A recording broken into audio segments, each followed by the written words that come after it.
Hello, college football fans. My name is Bryce Kuhn. Ralph Leary is joining me shortly as we go to G5. Ralph, who are the top 10 preseason G5 teams?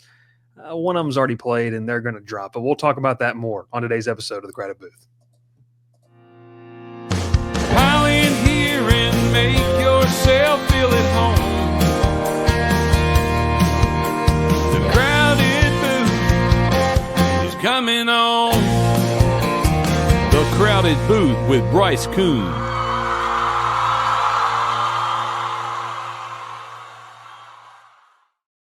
His name is Ralph Leary. His middle name starts with a G, and so that's why he's the G5 guy. My name is Bryce Kuhn alongside Ralph Leary. We talk a little G5 football every single Sunday, and today we drop Ralph's G5 rankings. Now, disclaimer, we're going to go ahead and get this out before the video starts. UNLV is on this list. Ralph has already said they will not be where they are. I'm not going to go ahead and say they're not going to be in the top 10, but they're not going to be where they are next Sunday edition. This is going to come to you every single Sunday. And Ralph, I don't know if you knew this. This weekly episode is presented by our good friends over at All Natural BS, the official sponsor of the G5 rankings. It's all natural bug spray that really, really works. Make sure you check them out. It's great stuff, home, garden, patio, whatever you want to do. And obviously tailgate season as well. You can take it out there with you and it's safe for the pets, for the food. Not that you would spray it on the food, but around the food, kind of get worried about those other name brands and obviously the children as well. Yeah, so that's all natural BS. All right, here we go. Let's talk a little bit here, Ralph, about the group of five. We had some week 0 games we're going to dive into on Monday night. You guys did a great job, by the way, on Thursday evening. Look, I mean, it was nerve-wracking. I was at a work meeting. Yeah. And I get my boss looks over and goes, "Why are you live right now?" He was like, "You're not live streaming this meeting, are you?" And I was like, "Yes, yes I am." But no, it's I'm wearing the meta glasses right now. I'm just streaming it. My contacts, actually, they're meta contacts. That's why you see them glitching out here. That's why my eyes are wide open the entire night. So if I blink, you can't miss it. Gets You know what I ate, by the way, on Thursday? What'd you have? Appetizer was some boudin balls. Oof. And then I had a blackened chicken sandwich on a wheat toast, which was actually pretty good. Nice. Has bacon on it. Very tasty. And then I had a side of red beans and rice with sausage. I had a protein shake that night because I'm on a diet. So, well, there you go. Thank you for telling me what you had to eat, though. I appreciate it. And I told you what I had to eat for lunch today as we're recording. It's a nice brisket birria quesadilla. It was. I had a salad. We're trying it over here. You can just see where we're going. So, all right, we welcome you in. Make sure you like, make sure you subscribe, and we'll catch you always live on the show times as you'll see those on our channel. So make sure you set up those notifications as well. Ralph, let's kick it off with this. Group of five, some of the teams got involved, obviously, during week 0. We'll just kind of talk about it. Ralph's going to release his rankings. I'll put them up for you, Ralph, and we will go from there. Here are Ralph's preseason top 10 group of 5 rankings. I'll read it out for our audio listeners. We're not going to go through every team, but I'll ask you some questions about them, Ralph. We've got Boise State in the 1 spot, Tulane in the 2 spot, Navy at number 3, Memphis at number 4, UNLV at number 5. That's the one that's TBD, I guess we'll say. Yeah. Southern Miss at 6. Checked out their stadium, and I FaceTimed you about it this summer, Ralph. Yeah, Army, number 7. Liberty, 8. Louisiana, the Raging Cajuns, 9. James Madison, 10. I will say this. If the LSU fans find this episode, they will be irate that you called them Louisiana. It is Louisiana Lafayette to the people in Baton Rouge and across the state. But look, I'm a Sunbelt guy. I went to Troy. I understand. My freshman year, I still believe they were Louisiana Lafayette. My freshman year when we played them, I think a year after then they dropped the Lafayette technically for them. Now, if I'm in Louisiana, I'm talking about Louisiana. I'm going to say Lafayette at the end. Oh yeah. Or I just call them ULL. That's what it is. Did you know too? We say it differently in Georgia. It's Louisiana Lafayette. Oh yeah, it's down there. It's Lafayette. It's Lafayette. Georgia's Lafayette. In Alabama, it's Lafayette. Lafayette. Yeah. Lafayette. Okay. All right. Anyway, all the different pronunciations. Ralph, I want to kick this off. Let's start at the top here. I love your top 3. Boise State loses Ashton Jeanty, but I think to the casual observer, they're like, how are they going to be that good? They still have some nice pieces coming back. Tulane in that 2 spot. I know they've got a soft spot there for you with John Sumrall, but that was like a really nice team with Jake Retzlaff. And then Navy 3. So kind of talk to me about how did you get to the point where you were like, hey, these are kind of my top 3 teams I really like heading into the season? Well, you said about Boise State at 1 right there. They lose Ashton Jeanty. a top 10 running back in the draft last year. He's going to be a future star in the NFL for the Raiders. And it's a big loss, but they had some really nice defensive players last year, and they didn't really lose a lot. They kept the quarterback, keep this on most of the offensive line that protected Genty last year, and they're in a conference where it's almost walkthrough for them, honestly. I mean, last year you saw they really didn't struggle in a lot of the games. They blew them out. Genty ran all over everybody. I mean, going this year preseason, I haven't won. I think everyone across the board hasn't won. There's a few teams that might could bounce around at 1 and 2, but Boise State, I feel like all around just the number one team for Group of 5 right now. With Tulane though, I mean, look, John Summerall. You can see behind me. I went to Troy. I was a Troy fan. I'm a fan of Summerall. I love what he did at Troy in 2 years. In 2 years, coming off of 5-7, 4-8 seasons at Troy, 12-win season, 11-win season, back-to-back Sun Belt Conference champions in just 2 years. Didn't have to rebuild a year. He literally won the year his first year at Troy as a head coach, and then he gets picked up by Tulane, go to the conference championship year 1. He doesn't really lose. If you look at it, I mean, he's a winner. Yeah. But he's also done very well at every school he's been to so far. In his two coaching, tenures, he's got 30 wins now? 2 conference titles. 2 conference titles. Then to 3. Yeah. Conference championship appearances. I mean, there's nowhere else to put Tulane at 2. Obviously you lose Darian Mensah. That's the big loss for them. Obviously the quarterback goes to Duke, and a lot of people were really concerned of why he just jumped shit real fast and went to Duke. And you hear the money thrown out there, and you kind of understand most people would probably do the same thing. Yeah, I don't disagree with it. Now, a lot of people will probably ask me why is Army not higher than Navy last year? They had a better season. Quarterback, strictly quarterback. Blake Horvath's back for Navy. That's a huge returning player for Navy. That was their whole offense last year. Runs around him. Obviously, Army's team last year was really fun to watch. They went undefeated most of the year. Obviously, ran into the absolute grudge match of Notre Dame, like everyone else did. But they had to replace the quarterback, and off the top of my head, I can't remember his name, but they had a great season. They're gonna have a great year every year as long as their coaching staff's the same. They run the same offense every year. Triple option's fun. If you don't like watching triple option, you don't like watching football, in my opinion. It's a fun, aggressive football, gap style, great blocking schemes. It's fun, it's different sometimes because you're not used to seeing it every Saturday. But I'll skip Memphis because I mean, look, I love Memphis's team. I love the coaching staff there. I like what they're doing there in the future. They've gotten better. They've gotten better every year. Now they lose Hennigan this year, which is it's a bad loss for them because that's a guy who started since he was 18 as a freshman in Memphis, played 4 years, did great there. But you got to make changes, and this is a new quarterback in their system this year, so it's a lot different for them. I would have them higher if they kept another quarterback. If they kept Hennigan, like if he had one more year of eligibility, I'd put him at higher. But they're just coming off a bounce back year. It won't shock me if they go 9-10 wins again. Honestly, yeah, I like it. Top 4: Boise State, Tulane, Navy, and Memphis. And hey, we had Memphis on the show earlier this year. You kind of sat in the background and watched that one there as well. And I like where you sit with that. We've got some friends over there on the Tigers that are high on their team here in 2025 as well. Ralph, when we look at the middle of these rankings, right, you have a lot of newcomers and turnover. I feel like that looks like. I mean, we saw UNLV play this past on Saturday, yesterday. Wasn't pretty, but Dan Mullen earns his first coaching win there in Las Vegas. But I'm really intrigued what you think about Southern Miss here because, like you said, you're a Sun Belt guy.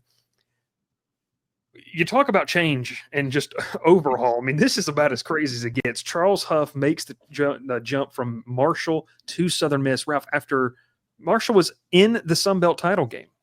This is a team that it's kind of unprecedented. Didn't even end up playing in a bowl game because they really didn't have enough of what was going on. So when you look at Southern Miss, I think the easy thing to say, hey, there's a lot of turnover. But, man, he brought a lot with him over from Marshall too. So is there reason for optimism in Hattiesburg, do you think? Yes. I mean, you have to be. You have to be excited about this team, what they got going for them. Because if you watch last year Marshall play, you're watching the same team play for Southern Miss this year. Like, honestly, you have the starting quarterback in Braylon Braxton. Obviously, was a Sun Belt top player last year. I think he was first team All American for Sun Belt.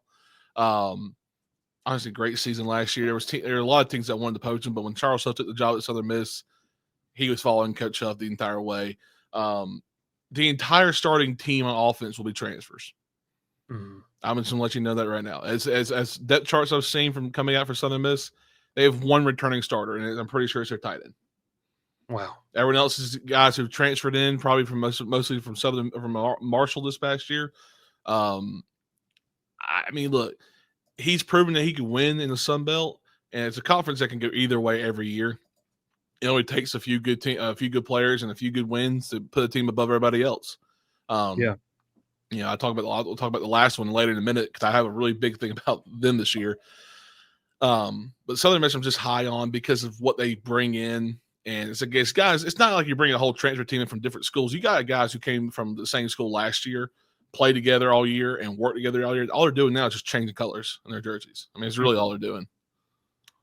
They understand what it means to play under Charles Huff. I think that's the biggest continuity factor that helps there.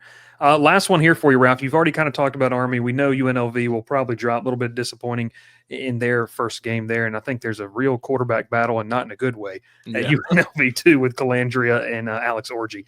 But the back half of this, 8, 9, and 10, kind of walk me through because as an LSU guy, Walker Howard going to be the starting quarterback for Louisiana here as week one gets underway. James Madison is going to be an interesting character here at number 10. And then obviously you have Jamie Chadwell and Liberty there as well. Kind of maybe a little brief thing on each of these three teams and why you have them in there in the back half of the top 10. Well, yeah, Liberty is going to be the top 10 every year, I feel like. They just constantly keep producing talent over there. Even when Hugh Freeze was there, before he got to Auburn, they've always had a good quarterback. Now Liberty loses Caden Salter to Colorado. They bring in Ethan Vasco, who's a good quarterback. I think Liberty's got a solid chance to really just kind of bounce back from losing so much in the portal. Jamie Chadwell's a great coach. We saw him at Coastal Carolina dominate for so long, and his name got thrown out there for some big P4 schools. One in particular that was close to home for us. There's a thing about Jamie Chadwell. I think he's going to be a great Group of 5 college coach. I think he just feels comfortable down here in the Group of 5. There's nothing to say, nothing bad about it. There's just some coaches who just, why go jump the P4 right now and go to a college that needs a complete rebuild and be a part of it, and might get fired in 3 or 4 years because they're not patient. I mean, he's comfortable. And let me add to that too. You're at a place where the enrollment is insanely high due to their online presence, and you got a lot of money to work with. So in this revenue sharing era, I know they're only in the Conference USA, but you're in a conference that you can win 9 out of 10 times. 9 out of 10 years, you're going to be able to win the Conference USA easily. And also, you're at a place where you have a lot of money. So I do agree with that on Jamie Chadwell and Liberty. Yeah, I mean, look, I'll just make this last thing. They got a lot of returning starters from last year. Liberty's a team that is going to compete for the Conference USA, like you said. Jacksonville State had a great year last year, but Rich Rod's gone. And they have a new coaching staff, which I'm really excited to see, by the way. Jacksonville State's a fun team to watch this year. They're one of those teams that kind of like on the breaking point and get to the top 10 here. It's only just the only reason why is that coaching staff. I'm excited for it. It's just I have to wait and see. Yeah. Louisiana, James Madison, talk to me here. 2 Sunbelt teams round out the top 10. What do you like about both of these programs entering the season? Well, Southern Miss, Louisiana, and James Madison are my top 3 Sunbelt schools this year. Obviously, Louisiana been a power, a power force in the Sunbelt for the last 10 years. Honestly, it feels like. Obviously, they done great in the last few years. They bring in Walker Howard at quarterback. Now, the only thing I have about Walker Howard is we have no idea how he is. We have not seen this kid play in a legitimate game yet. He's been in college for 4 years now? 2 years at Ole Miss, 1 year at LSU. This is year 4 for him. Year 4 has no starting plays. And that's my only issue with him. He's still a talented quarterback. He was a 5-star quarterback for a reason, right? Yeah. I mean, you can't be that bad. Right. I think he's in a good spot for him to succeed this year in a conference that's not typically really good for having great defenses, but having some defenses that lack talent in certain areas. Now they'll have some teams will have great front seven, great secondary, but they won't have all of it combined. So I think he can do really well and produce really well in Louisiana. And James Madison, as much as I can't stand James Madison, when they made it to the Sun Belt their first year, they beat Troy, and they complained they couldn't get into the conference championship game because they had that 1 year suspension. Look, I get it. It's upsetting, but it's the rule. Everyone has to face with it. When you move up, Georgia Southern, when they moved up a long time ago, they had the 1 year ban, and they beat Florida that year. I mean, what do you want people to do? It's just the same rule for everybody. But James Madison, they bring in Matthew Sulka, the former UNLV quarterback who left after 5 games last year. Which don't even get me started on that situation. Polarizing. Yeah, that hurts Dan Mullen's team a lot because not having him. But he comes into James Madison, a team that really does well every year. Obviously, under Kurt Signetti for so long, he took the jump to Indiana last year. You saw what happened with that, and James Madison still produced under without having him there. Yeah. I have them around at the top 10 because I feel like they're a strong suit to compete for the Sun Belt title this year. I mean, honestly, like I said earlier, the Sun Belt is always going to beat up on each other. It's kind of like the Big 12. They're the Big 12 of Group of 5. Anyone can win that conference year in, year out. It's just it's going to be a constant battle for it. You not have one team kind of stand above everybody else beginning of the year. I think Southern Miss is that team right now, but going into week 3, week 4, when they start playing each other a little bit, you'll start to see kind of teams on each other's level and start to play a little more. And some of these games get really fun going into November.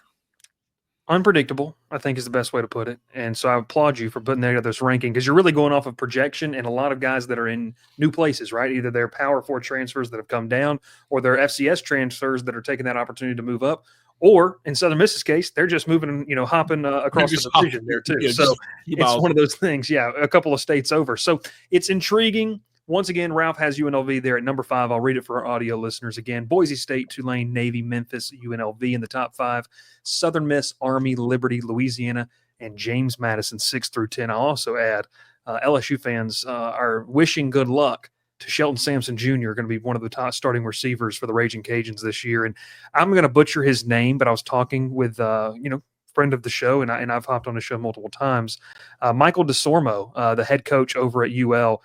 I like him a lot. I think he's provided good continuity since Billy Napier left, and I think I'm the better guy to take over that coaching job. Honestly, yeah, no, he's been good, and that name fits. What you got going on there, and the food capital of Louisiana, by the way. Is it they really? Got some good stuff. Yeah, Lafayette has some elite food. Yeah, you would think it'd be New Orleans. You would think, but it is what it is. Hey, we appreciate you tuning in each and every single Sunday. We'll be talking a little bit of G5 with Ralph G5 Leary. That's what we're going to call you now because we won't expose your middle name, but it does start with a G, so that's why you love the G5. But we'll talk about it. And man, can't wait each and every single week to get to some more games. Check out our social media platforms for all of that content. And also, Ralph doesn't know this, but on Thursdays, Ralph's going to be releasing. Well, no, check that. Let's go Tuesdays. Ralph's going to be releasing a graphic with his top 3 Group of 5 games of the week. We'll kind of dive into that because, Ralph, we can't disrespect their Group of 5 and knowing that they play on Wednesdays and Thursday nights. We might have to release this on Monday when the MAC starts playing. Who knows? Look, where was Maction, Ralph? Where is Maction on your top 10? Toledo didn't make it? Come on. Look, I like Toledo. I think they're going to win the MAC. Toledo. I love Toledo. Look, they're going to win the MAC this year. I think the MAC is open. It's not even wide open. It's just Toledo's to lose, really. They're like 11 and 12. I was actually putting them at 9 or 10, but I was like, I think James Madison would beat that. I mean, I'll put this in perspective here. My top 10, and I had like 11 and 12. I put 11 and 12 versus each other in a neutral site, and whoever won that game versus 10 in a neutral site. And I think James Madison wins those both games. Well, and UNLV might drop out, and Toledo might be in there next week. He might be. Might be. I'll hit the button. We appreciate you watching. Thanks so much for subscribing because we know you already did. Hit that like button and make sure you check us out each and every single Sunday afternoon to talk a little bit of Group 5 football. And once again, that live schedule will be live on Monday nights recapping the week and then Thursday evenings getting ready for the week that is and a ton of content in between. He's Ralph Leary. My name is Bryce Kuhn. Thanks so much for watching the top G5 teams entering 2025. Pile in here and make yourself feel at home. The crowded booth is coming on. The Crowded Booth with Bryce Kuhn.